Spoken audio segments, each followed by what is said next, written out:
Hello my dear friends, you're in the Military with Summary channel. In this video we're going to discuss the most important events that took place during the previous 12 hours. We have lots of very interesting updates, so let's start. And first let's talk about the conflict on the territory of Ukraine, where during the previous 12 hours both the Russians and the Ukrainians attacked each other using hundreds of drones. And those attacks were very interesting. And let's discuss them in details. We have lots of very interesting details about these attacks. First of all, before massive attacks, both the Russians and the Ukrainians published very interesting video. And this is the video that was published by the Russian side, and in this video we can see a ring of 35-meter air defense towers that were erected around Moscow, according to this author of this video. And the report showed a Panzer S-1M surface-to-air missile and gun system installed atop the tower.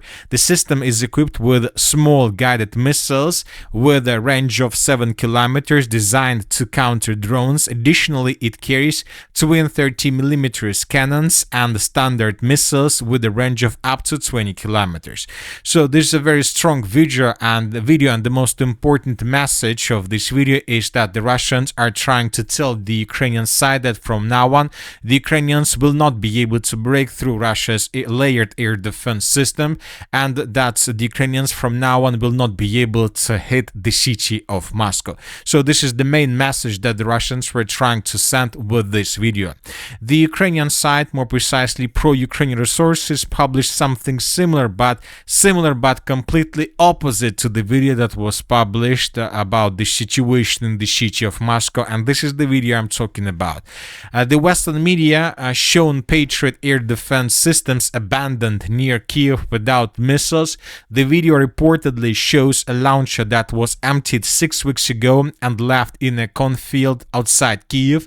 The footage is aimed at an American audience in an effort to pressure the United States into supplying interceptor missiles. However, most of these missiles have been expended in the war with Iran, and the situation in the Middle East does not allow Washington to risk giving away the remainder. So this is the situation. Both the Russians and the Ukrainians published videos about air defense systems, and the most important thing is that when the Russians published their video with this, let's say, system of towers around the city of Moscow, of course, first thing that came to Ukraine's, to the commanders or to the military authorities of the armed forces of Ukraine was to test this system and to show probably the Western countries that the Ukrainians still have possibilities to attack the city of Moscow and to damage or even destroy any object on the territory of Moscow region or the Moscow agglomeration. So that is why somewhere at 11 p.m. of the 18th of August of 2026, the Ukrainians launched probably hundreds of drones in the direction of the capital of the Russian Federation with the purpose to show that this air defense system of Russia is not effective against Ukrainian drones. At 11 p.m. we received the report that the Ukrainians used at least 440 drones to attack the territory of Russia. This morning, the Minister of Defense of the Russian Federation reported that during the overnight attack, the Russians destroyed 791 drones of the armed forces of Ukraine through different regions of Russia, and the biggest number of drones were located, intercepted and destroyed over the Moscow region.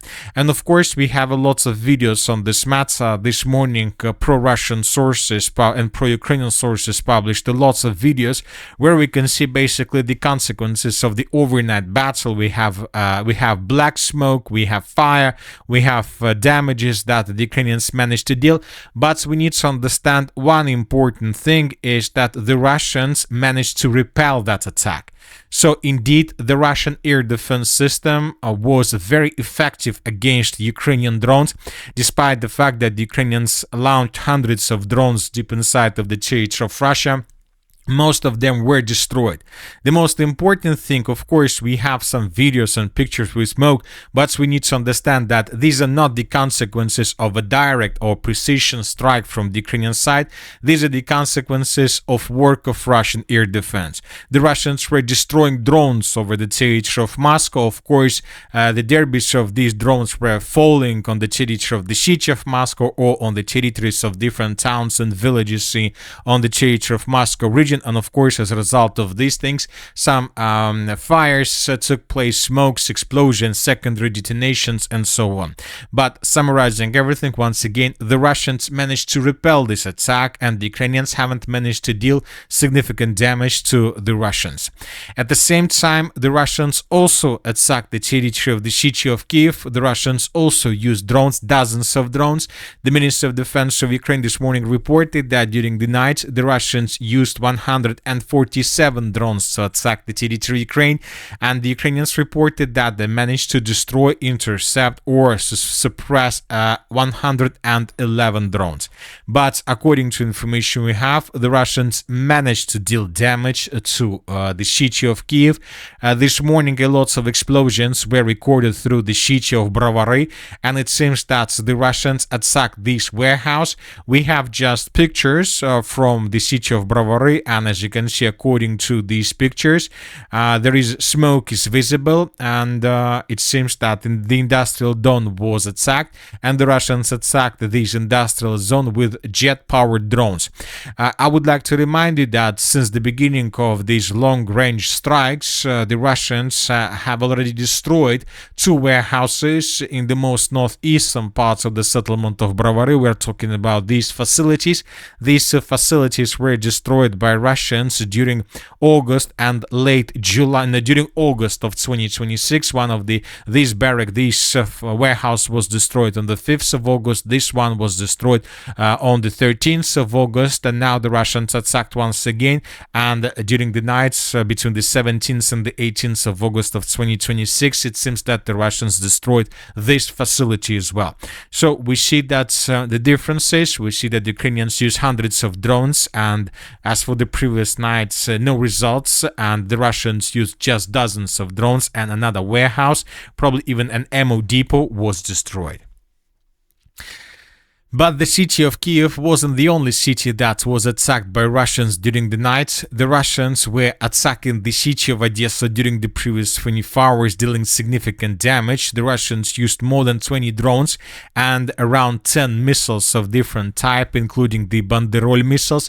Furthermore, the sources reported that one of the missiles that was launched by Russians most likely was intercepted by the armored forces of Ukraine, and then the missile was redirected in the direction of Moldova, and somewhere in this area the missile fell down and there was an explosion. And this video was published by Moldovan sources, and here we can see a smoke over some fields in the most southeastern parts of the state of Moldova, and here we can see the consequences of the Russian attack. So this episode took place somewhere here. Furthermore, the Russians attacked the city of Nikolayev, and here we have a very big explosion on the territory of the settlement. It seems that the Russians were attacking the port infrastructure. Furthermore, explosions were recorded through the city of Kherson. The Russians continued bombing the most southwestern parts of the settlement using bombs. In this video, we can see a very big explosion after the Russians attacked a temporary deployment point of the armored forces of Ukraine. Furthermore, lots of explosions were recorded through the settlements of Zaporizhzhia and the Kamenskaya of the Dnipro region. As for the settlement of Zaporizhzhia, the Russians were attacking the city somewhere at midnight. Lots of explosions were recorded, and this morning a fire anomaly was recorded through this facility. It seems that this industrial zone was badly damaged by Russians, and the fire broke out right after immediately. When talking about the city of Zaporizhzhia, today we received also a video where we can see how the Russians several days ago attacked the bridge along the river of Dnipro in the area of the city of Zaporizhzhia, and here we can see first seconds right after the Russians attacked the Preobrazhensky bridge.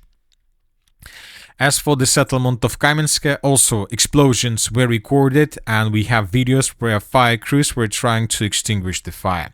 Furthermore, the Russians attacked the settlement of Shakhtarsk. In this video, we can see some facility, and here we have trains or locomotives that arrived in this area, and when the locomotives came to the city of Shakhtarsk, the Russians began attacking them, and according to this video, up to 2 locomotives were destroyed by Russians. Lots of explosions were recorded through the eastern parts of the Kharkiv region. A fire was recorded through the settlement of Balakleya.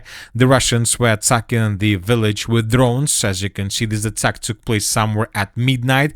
A fire broke out right after, and this morning the Russians attacked the city of Pechenegi. In this video we can see civilians moving along the Kharkivskaya street, and some casualties, some destructions, and later we received these pictures where we can see that something like a parking site was destroyed by Russians, and the Russians were using Banderol missiles. So this is the situation with the overnight attack. The sources reported that most likely during the next 72 hours we will see another massive attack from the Russian side, and the next days are going to be very, very difficult. Furthermore, I would like to remind and to point your attention that the 24th of August of 2026 is the Independence Day of Ukraine, and most likely during the Independence Day of Ukraine we might see a lot of massive attacks from the Russian side. Now let's discuss the situation on the ground. During the previous 12 hours, additional changes were recorded. So the Russians continued their offensive operation through the city of Orikhiv, and these days, almost every single day, we adjust the map in the Russian favor, and these are the changes on the ground between the 13th of August of 2026 and the 18th of August. As you can see, the Russians have improved their position significantly, and the Russians continue advancing. As of the morning of the 18th of August of 2026, the Russians control up to 15% of the city of the entire Orikhiv agglomeration, and that the Russians continue advancing. As for the northeastern direction, the Russians also improved their positions around the settlement of Novosoloshyna. I would like to remind you that just yesterday the Minister of Defense and the Group of Forces East reported that the village of Novosoloshyna was captured by Russians. Today the map has been adjusted by different sources. Additional territories were colored under complete Russian control. We marked these territories as a gray zone. Now let's talk about the Dobropolye direction. We have lots of very important updates. This is probably one of the most dynamic directions these days, as well as the Zaporizhzhia direction. And since the beginning of this month, we have received lots of changes on the ground. The most important changes were recorded yesterday. The Minister of Defense of the Russian Federation reported that the settlement of Avdreevka was captured. And today, pro-Russian sources published another video, this time from the area of the settlement of Krasnopodillia, and in this video we can see how the clashes for the settlement of Krasnopodillia were taking place. Here we have at least 2 flags that were raised by Russians. This is the first episode, and during the final part of the video we have the second episode. Both flags were geolocated. These are exactly the places where the Russians raised their flag. As of the moment when I started making this video, the Minister of Defense of the Russian Federation hadn't confirmed Russian control over the territory, but probably the Minister of Defense would do this during the day. These are the changes on the ground. This is the end of the 17th of August, and this is already the beginning of the 18th of August. The Russians continue offensive operation through the villages to the south of the settlement of Dobropolye, and the Russians would continue doing this until the end of the battle for the rest of the Donetsk region. As for the Slaviansk, Konstantinovka, Drushkovka, Kramatorsk direction, during the previous 12 hours, no changes were recorded.